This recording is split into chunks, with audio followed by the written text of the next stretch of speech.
Welcome back to part 2. In the last video, we got all the way to the chase scene between the incompetent cop and Ka-Chow. I highly recommend you check out the first video before watching this one. Anyhow, let's get back to the movie.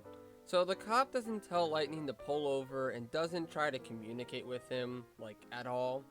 Hey man, not all cops are bad. Except this one. He sucks more than a mosquito out of one blood. Again, the writers have to use another contrived sequence to force the stupid plot. Anyhow, Lightning breaks the road and wakes up the next day to Larry the Cable Guy. Mater. Mater's not the worst comic relief out there, but just like with Chick Hicks Licks, he is an incomplete character.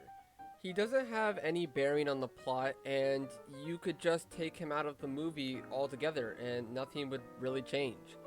But he at least supplies some comedy and relief, unlike other comic relief characters. Very, very bad. Oh! Go! Anyhow, Ka-Chow goes to traffic court Get it? to get his trial. Oh, fantastic. We can finally get Ka-Chow out of Strangeator Things.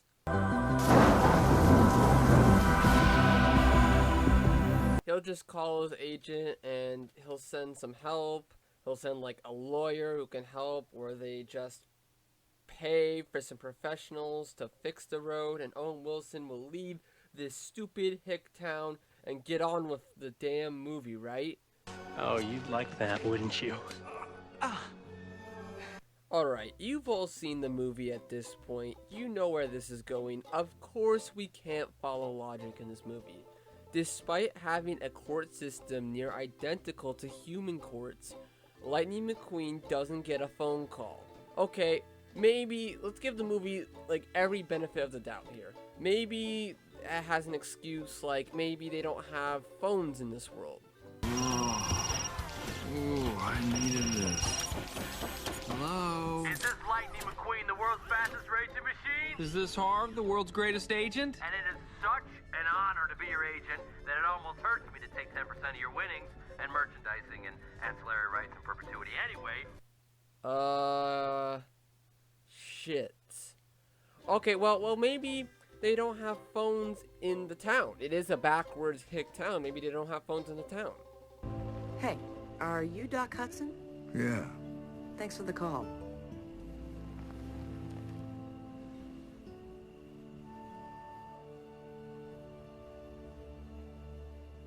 You called them? Okay, new theory. This movie sucks. Okay, that's a little harsh, Matthew, but that statement isn't far off. Look, this isn't even me holding this movie to an adult standard. By this movie's own logic, own admission, and own world building, it doesn't make sense and contradicts itself.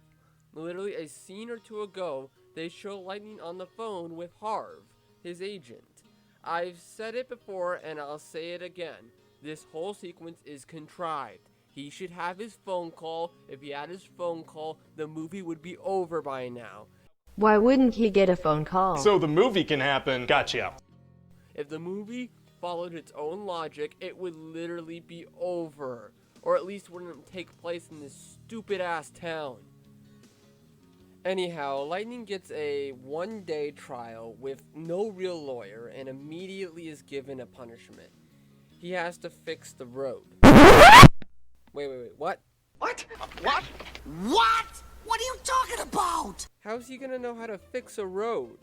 I mean, I know he's a race car, but that doesn't mean he is an expert on roads. That would be like if a bowler was forced to fix a broken lane, or you asked a fucking football player to re-sod the football field. They're not gonna know how to do that shit. They're not gonna know how to fix it. I'm actually on Lightning's side in this scene. He's never fixed a road before, and none of them gave him help or told him how to do it in the first place. And they make him redo it once they're not satisfied with the first one. No shit, you weren't satisfied with the first try because you didn't tell him how to do the shit. These fucking assholes should all be arrested for an unfair trial and for a cruel and unusual punishment for both Lightning and, more importantly, the audience. Does the term cruel and unusual punishment mean anything to you? To further elaborate on how bad and pointless these side characters are, they have no bearing on Lightning's arc whatsoever, or the plot for that matter. They just slow him down. The only character besides Doc who has any bearing on the plot is fucking Luigi. Not the plumber, for God's sakes, the little blue car that does his tires at the end of the movie. We gotta get him back out there fast, or we're gonna be a lap down and we'll never win this race! Rito, it's time.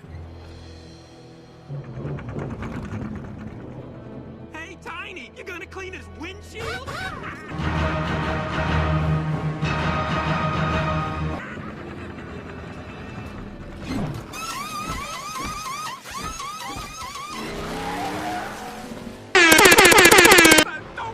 That was the fastest pit stop I've ever seen. It was a great stop, but he's still gotta beat that pace car out. It's gonna be close. Yeah, he's back in the race. Pit stop.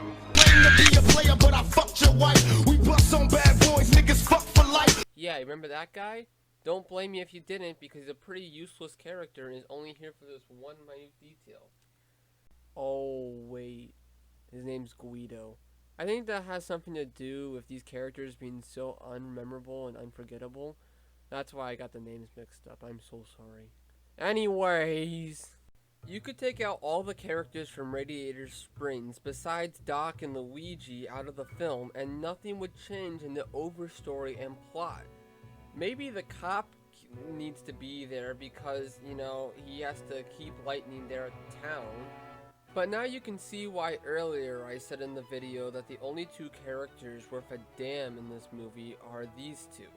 Now you see, the others aren't complete characters that are necessary. Now I know what you guys are thinking right now, but wait, film physician, what about Sally? He's Lightning's love interest, isn't she?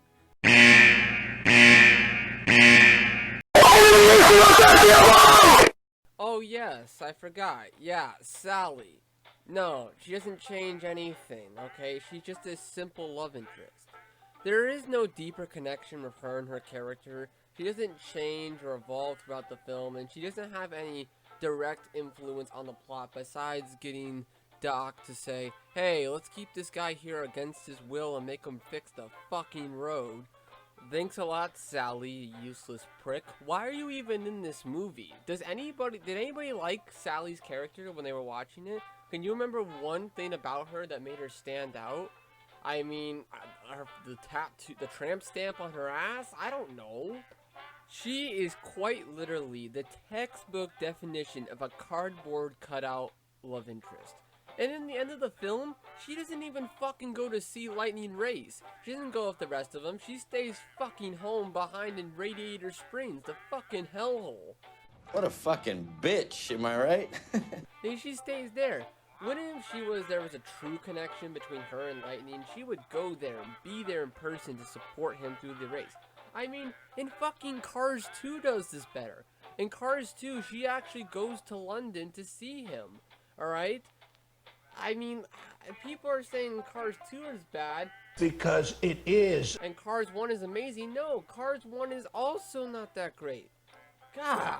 Her character is not relatable at all. And she's just basically useless in the film. She just slows down the movie and makes it that Lightning has to have a punishment and has to go and fix the road so he can stay in this stupid ass town.